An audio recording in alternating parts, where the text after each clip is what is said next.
So I would like to introduce you to what's IZuziKaI, basically, or IZuziKaI with the eyes around it.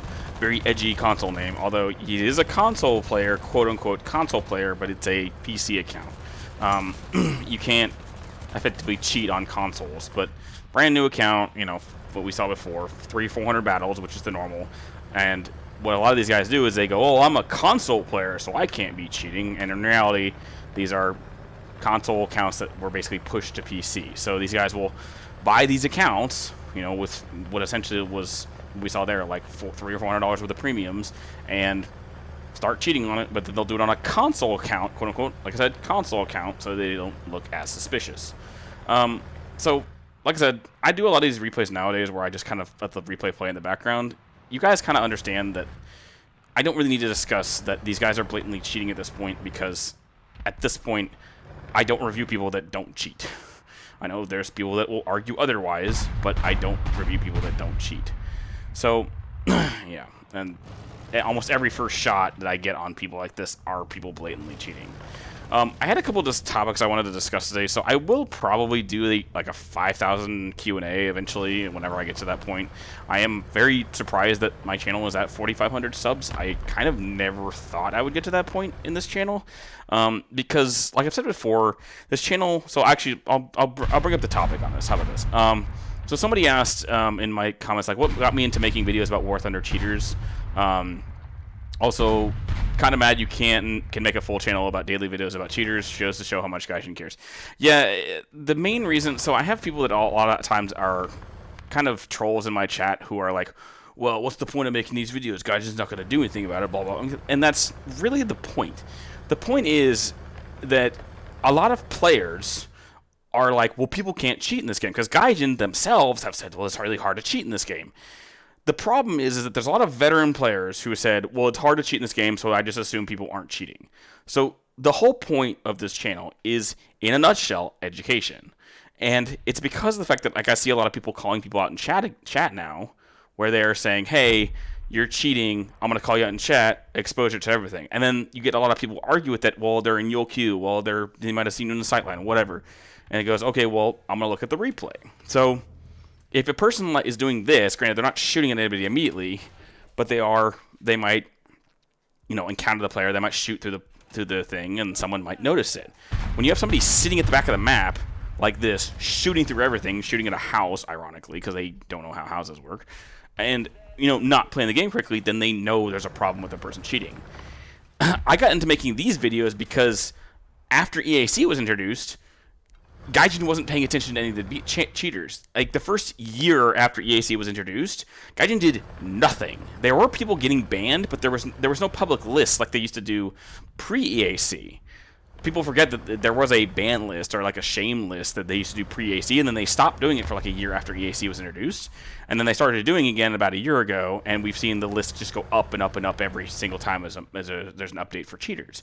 So we've gone from like a couple hundred people getting banned, like over a couple years ago, which is what it was. It was very few people getting banned pre-EAC, and then after EAC, it's gone up like thousands of percent. So I think we went from like, I remember one of the ban lists a while ago was like, there was like a month or 2 months or 3 months where like 300 people got banned in like a 3-month window. Now we're going to like the last one we had for March or April was like 6,000. So it's exponentially growing because of how easy it is for these guys to access them. So yeah, like I said before, these are essentially education videos, because I want people to learn that every game, regardless of how confident the company might be, there are going to be cheaters.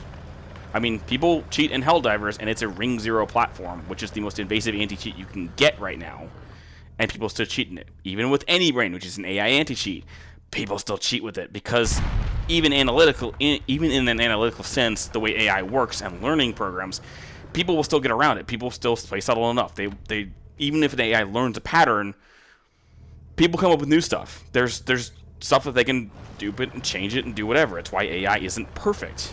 So you got to remember that that's what it is. I had another question that came up in regards, this is kind of a flip in another direction. This is like a full 180. So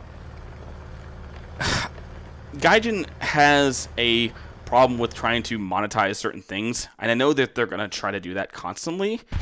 The problem is, excuse me, Gaijin is going to try to monetize stuff as much as possible. The problem with that theory is that Gaijin has been absolutely destroyed when trying to monetize certain things in the past.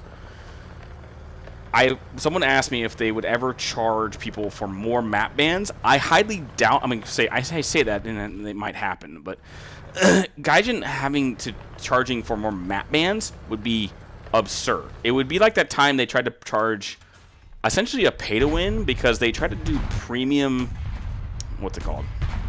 They tried to do premium like consumables, like faster repair times, better crew skills, stuff like that, and it was like modules that were more highly paid for, that you could get an advantage on your people. Essentially like a kind of a Tarkov thing where you would pay to win to get more of an advantage over a player base. And they got destroyed. That idea was put up for like a week on one of their like news channel updates, and it was like taken down within like a week or two because so many people just said no. We don't want our game to become some sort of pay to win module nonsense because this isn't World of Tanks. We don't want repair kits to cost real currency. That makes 0 sense. We don't want that. So that's another thing. Gaijin is, yes, stupid, but considering how much we have absolutely gotten our way when it comes to stuff like even, sorry, something as simple as like review bombing, that's basically the way we'd have to make it work to prevent things from going awry. And good, he gets laser bombed. The last question I'm going to bring up is, I do know that Gaijin actually has started issuing hardware ID bans. I don't know how often it is right now, but I know that it is an option. So hardware ID bans are, yes, able to be bypassed. That's not unheard of. You can bypass a hardware ID ban. The thing is, it's more tedious for a cheater to get around a hardware ID ban than something as simple as like an IP ban or just an account ban, because these are free accounts. These guys can go buy a new one in less than an hour and start cheating on that same software they were using. Hardware ID bans, are a bit harder to mitigate because it actually requires, as far as I know, a full Windows reinstall, or at least a software that requires that.